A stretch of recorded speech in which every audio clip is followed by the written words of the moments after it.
Salut l'équipe, on se retrouve pour une série de vidéos où le but est de créer une application Android. Mais avant de créer une application Android, qu'est-ce qu'il faut préparer? Il faut créer la base de données et il faut aussi définir le thème de l'application.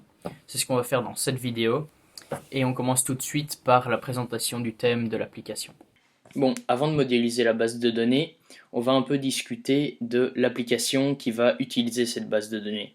Ce que je voulais faire comme application, c'est une application qui générerait des menus automatiquement ainsi que leur liste de courses pour que une personne ou un groupe d'amis puisse avoir sa liste de courses pour la semaine.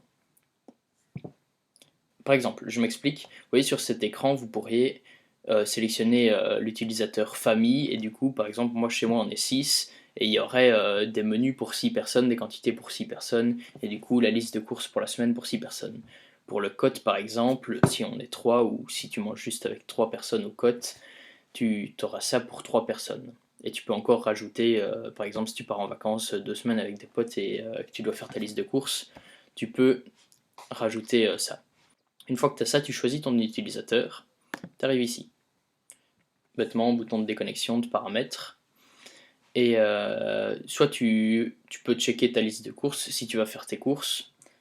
Tu peux voir le menu de la semaine et tu peux voir tous les repas que tu as encodés. Parce que forcément, la génération automatique des menus de la semaine, elle pourrait se faire sur une base de données statique où je mets déjà plein de repas dedans. Mais ce que je pense faire, c'est juste tu crées tes repas avec les aliments que tu veux. Par exemple, ici on aurait voilà, la liste de mes repas, une omelette, des pâtes aux courgettes, hamburger, pizza, enfin, et encore une fois, on peut ajouter tous les repas qu'on veut. Si on clique sur un de ces repas, qu'est-ce qu'il y aurait? Voilà, on voit pâtes aux courgettes, c'est quoi les quantités pour une personne? Bon, c'est très classique, mais vous avez compris. On peut supprimer le repas, on peut ajouter un aliment, supprimer, machin, tout ce que vous voulez, c'est assez libre. Si on revient au menu, on voit qu'il y a aussi la liste des courses. Si je vois dessus, si je vois qu'est-ce qu'il y a, la liste des courses, ce serait, ok, voilà. Pour X personnes, j'ai pas, ce serait le nombre de personnes que vous modélisiez dans paramètres, on va y venir juste après. Et du coup, vous pouvez, là c'est pas encore totalement fini, je pense qu'il faudrait modifier encore la liste de courses. Par exemple, si vous avez déjà du riz ou si vous reste quelque chose que vous avez acheté de la fois dernière, ou bref, peu importe, modifier cette liste en supprimant, modifiant et en ajoutant des aliments si vous voulez. Comme je l'ai expliqué, il y a des paramètres qui sont juste ici, paramètres. Par exemple, vous êtes au cote, vous êtes avec 3 autres cocoteurs et vous faites donc des repas pour 4. Vous pouvez aussi choisir des régimes. Par exemple, ici, on peut voir que dans les 4 personnes, il y en a 2 qui ont un régime végétarien. Ça fait que l'application devra faire en sorte que dans les repas générés, il y ait une alternative ou qu'il y ait des repas qu'il y ait des repas différents pour les différents régimes et qu'on voit qu'il y a une personne qui est au régime, bon là ça peut être n'importe quel régime. Et encore une fois, là, ces régimes-là seront encodés dans la base de données et seront, selon ce que c'est, l'application modifiera les listes de courses et les repas. On voit aussi que dans le repas, on peut voir les menus de la semaine. Et du coup, classiquement, voilà, les menus de la semaine, on a toute une semaine ici.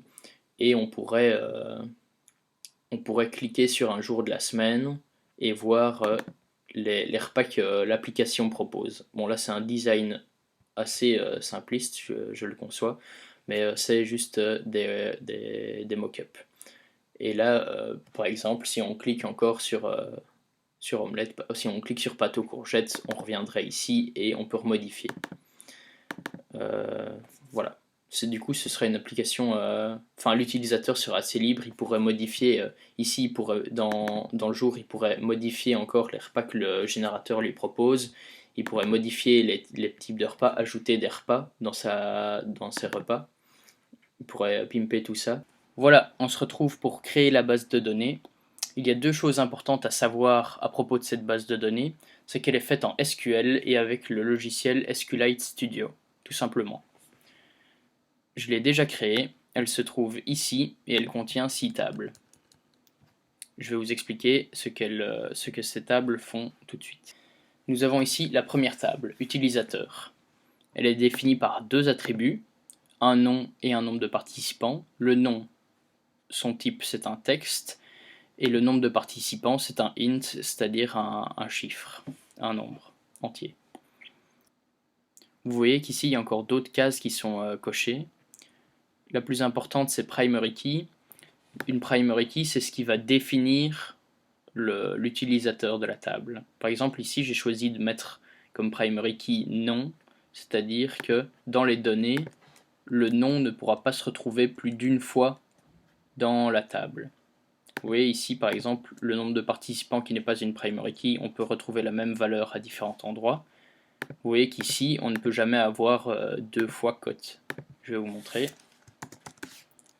J'essaye avec cote.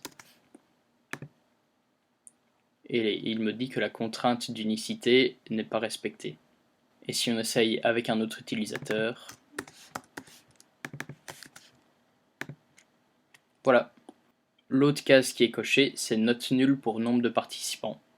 Soit on peut faire ce genre de précision dans la base de données, soit directement dans le code de l'application. Ici, j'ai décidé de le faire dans la base de données pour vous donner un exemple.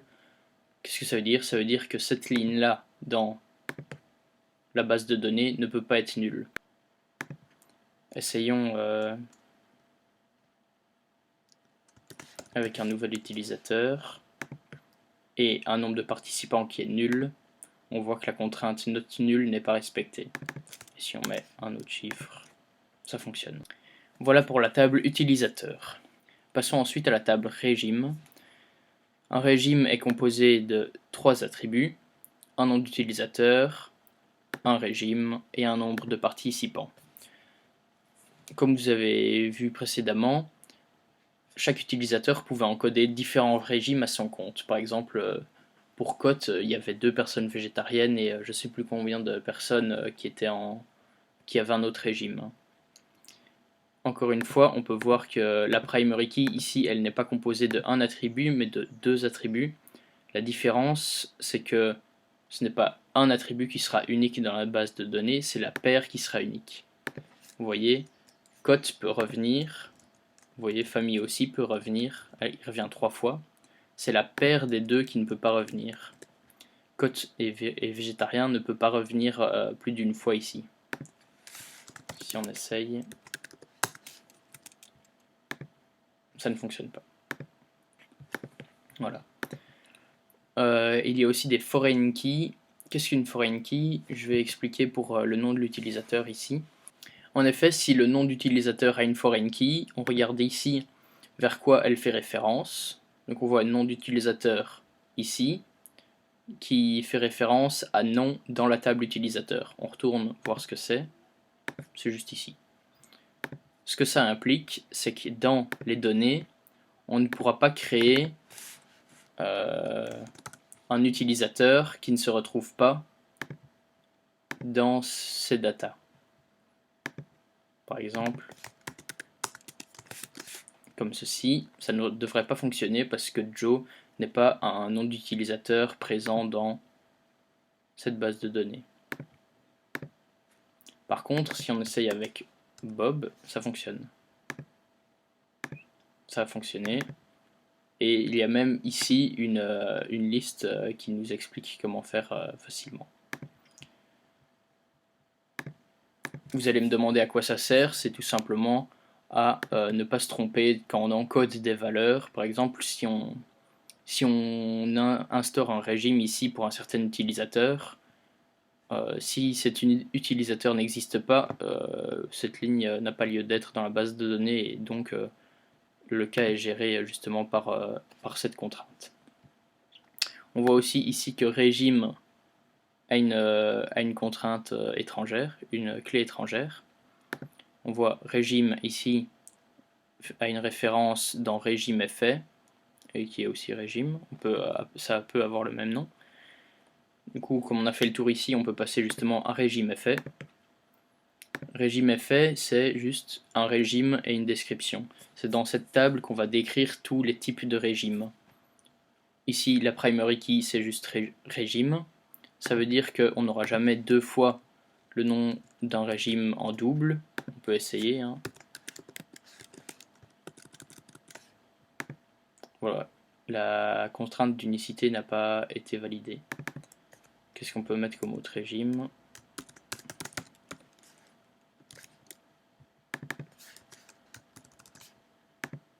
Et voilà. Comme ceci, ça fonctionne. Et ce que ça implique, cette clé étrangère qu'on a vue ici, idem comme avant, on ne peut pas créer un régime pour un utilisateur qui n'existe pas. Par exemple, ce régime n'existe pas. La contrainte, la clé étrangère n'est pas respectée. Par contre, on peut mettre n'importe quoi d'autre.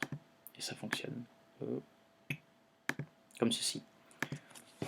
On a fait le tour pour régime effet.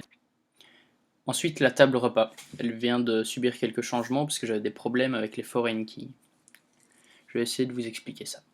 Donc pour la primary key, un repas c'est un ID, un nom d'utilisateur, un aliment. Vous allez voir ce que c'est dans les données plus concrètement après. Ce repas il a un nom. Le nom pourrait aussi se retrouver dans la primary key, ça change rien. Enfin, nom et nom utilisateur pourraient être ou ne pas être dans la primary key, ça ne change rien, c'est les mêmes que ID. Et pour ce repas, chaque aliment est donné dans une quantité et une mesure, telle que grammes, millilitres ou n'importe quelle autre unité. Encore une fois, nous avons une foreign key qui va vers l'attribut nom de utilisateur pour ne pas créer des repas, pour que des repas ne soient pas créés à des utilisateurs inexistants. Dans les données, ce que ça donne, comme ceci. Vous voyez qu'on a plusieurs fois l'ID qui revient. Théoriquement, un ID, ça revient une fois, mais là, comme pour faciliter le travail, je ne l'ai pas mis seul dans la primary key, je l'ai mis avec l'aliment. Et aussi le nom d'utilisateur, mais ça on ne le prend pas en compte, vu que on peut voir que l'ID et le nom d'utilisateur sont à chaque fois identiques. Un code, un code, un code, deux familles, deux familles, deux familles, trois codes, trois codes. Vous voyez, ça change rien. Ce qui change, c'est vraiment cette paire-là, la paire ID et aliment. On voit que le repas pâte carbonara de l'utilisateur cote à l'ID numéro 1, et il est composé de 3 aliments, des pâtes, des œufs, des lardons. On a la quantité pour une personne qui est de 50 g de lardons, 1 œuf et 125 g de pâtes. Ça, c'est ce qu'il faut pour faire un repas de pâtes carbonara pour une personne. Pour l'utilisateur famille, nous avons exactement le même repas, avec un ID différent, vu que c'est un autre utilisateur. On a encore 2 autres repas, tartine de confiture, qui est composé de confiture et de pain, et de pâtes à l'eau, c'est juste des pâtes. Du coup, vous voyez qu'on a 4 repas, 4 ID différents. C'est vraiment l'ID le plus important. Grâce à lui, on peut retrouver l'utilisateur qui a créé le repas, on peut retrouver le nom du repas et on peut retrouver les différents aliments qu'il y a dans le repas. C'est ça qui va nous aider à bien gérer la table jour. La table jour, qu'est-ce que c'est? C'est les lignes de base de données qui vont être créées suite à la génération des menus. Donc l'application, elle va générer 3 repas par jour. C'est dans le type qu'on retrouve ces 3 types de repas. Il y aura déjeuner, dîner, souper. Il y a la date.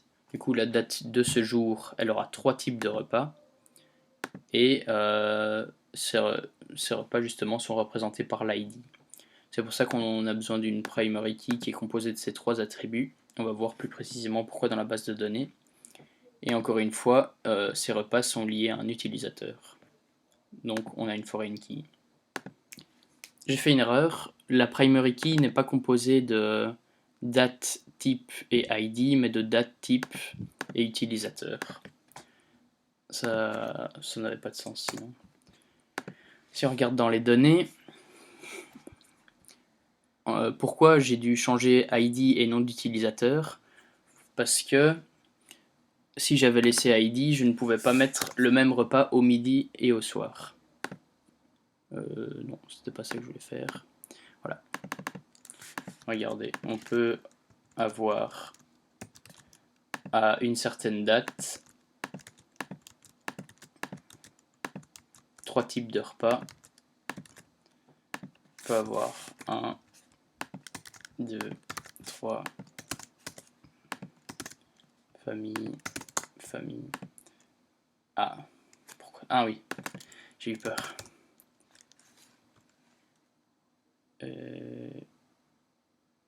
Ah oui, mais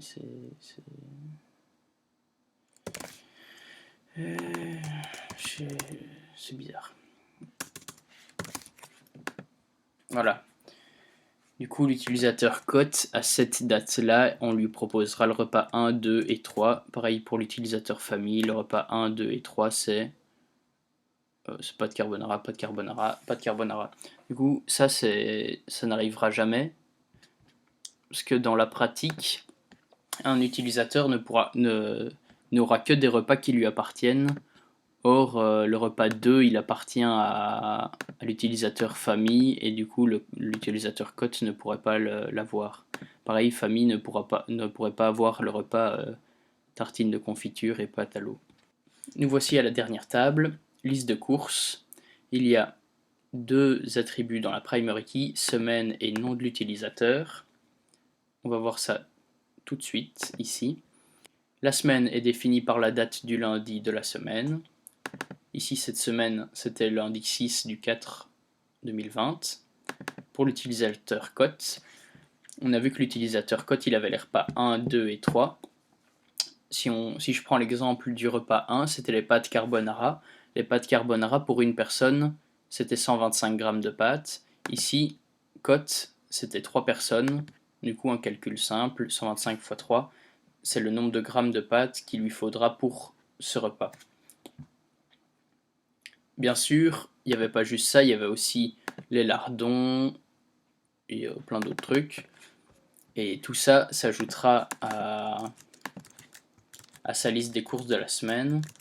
La semaine suivante, il aura encore une nouvelle liste de courses. S'il a une petite liste de repas, il aura sans doute encore des pâtes carbonara. Et donc, ce sera encore 125 g de pâtes x 3. Et voilà. Et il y aura aussi ça pour les autres utilisateurs. Famille avait aussi des pâtes carbonara, mais ils étaient 6. Du coup, on se retrouve comme ça. Et voilà ce que ça donne dans la base de données, toutes les listes de courses de la semaine pour chaque utilisateur. Si vous avez des questions à propos de ce qu'on vient de faire, vous pouvez les poser en commentaire. C'est déjà la fin de la vidéo. Si vous avez apprécié la vidéo ou si vous voulez voir la suite de cette série, vous pouvez liker la vidéo ou vous abonner. Et on se dit à plus dans le bus.